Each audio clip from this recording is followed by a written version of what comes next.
Hello everyone. Start करते हैं आज की वीडियो को। और आज की वीडियो में हम डिस्कस करने वाले हैं कि एग्जिट पोल और एग्जैक्ट पोल में कितना बड़ा डिफरेंस होता है।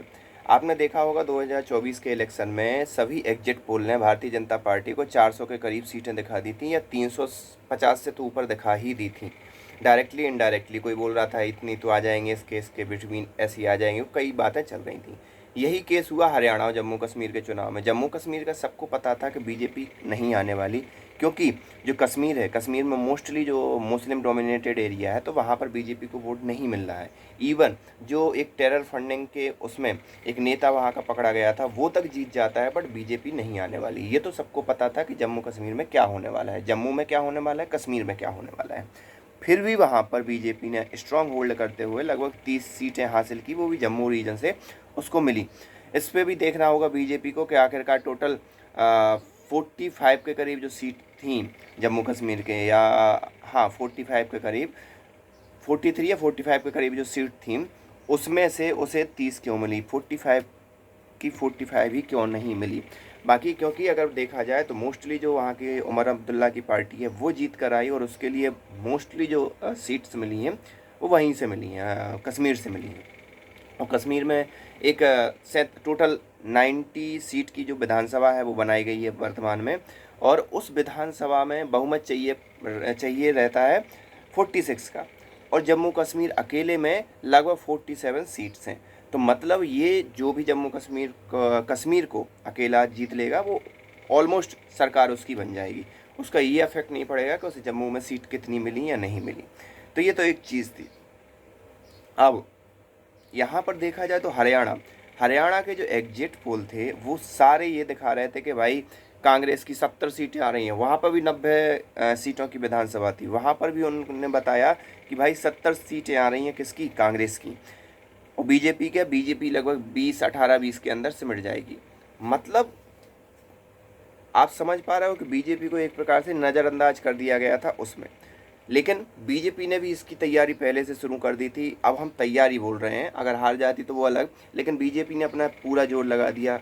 वहाँ पर उनके जो खट्टर साहब थे पहले प्रधानमंत्री, अब सैनी जी ने आया, सैनी को मुख्यमंत्री बनाया, सॉरी प्रधानमंत्री नहीं मुख्यमंत्री बनाया, और खट्टर को हटा दिया।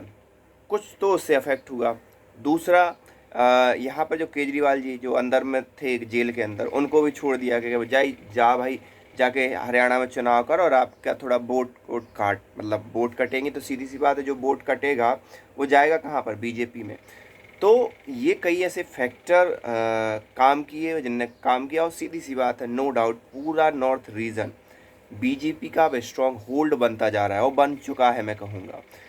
हाल ही में आपने देखा होगा, मुझे तो ये लगता है कि जब यूपी की जो अयोध्या की सीट हार गई, तो एक सहानुभूति की लहर भी लोगों के अंदर जागी कि नहीं भाई, बीजेपी ने इतना बड़ा काम किया और बीजेपी को हमें जिताना है, किसी भी कीमत पर जिताना है।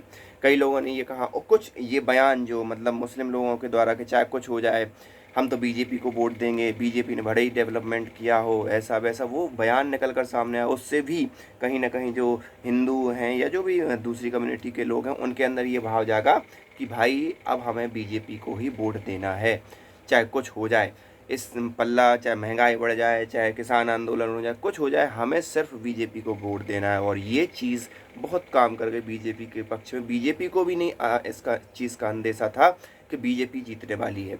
कांग्रेस ने तो भैया पूरी की पूरी मिठाई उठाई बांटने की तैयारियां कर ली थी कि भाई अब मिठाई बटेगी, और सब जलेबी का ऑर्डर लखनऊ से दिया गया। लखनऊ से इसलिए दिया गया कि बार बार ये यूपी को वो रखना चाहते हैं 2029 तक, या जो 2027 में भी चुनाव होने वाले विधानसभा में, तो पूरा विपक्ष यूपी को एक स्ट्रांग होल्ड रखने वाला है या उसको हाईलाइट रखने वाला है। तो भैया यूपी से जलेबी का ऑर्डर दिया गया था और सब।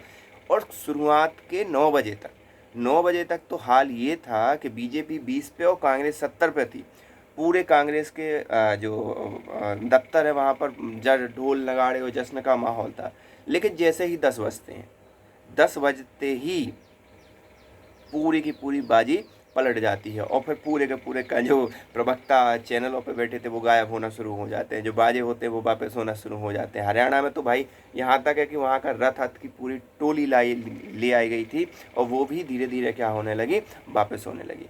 तो ये इस प्रकार से, और हमें एक चीज़ निकल कर सामने आई कि आजकल जो लोग बोलते हैं कि भाई हम इसको वोट देंगे, ये ज़रूरी नहीं वो उसी को वोट दें, क्योंकि लोगों के जो वास्तविकता है और जो वो बोलते हैं, इसका अंतर हमें एग्जिट और एग्जिट पोलों में देखने को मिलता है। इससे पहले कई बार एग्जिट पोल हमारे सही सटीक साबित हुए, लेकिन कहीं ना कहीं अब एग्जिट पोल जो हैं और एग्जिट पोल जो हैं उनका अंतर आपको साफ देखने को मिलता है। आप इस बारे में क्या सोचते हैं, आप हमें कमेंट करके बता सकते हैं। मिलते हैं नेक्स्ट वीडियो में नेक्स्ट इवेंट के साथ, तब तक टाटा एंड बाय बाय।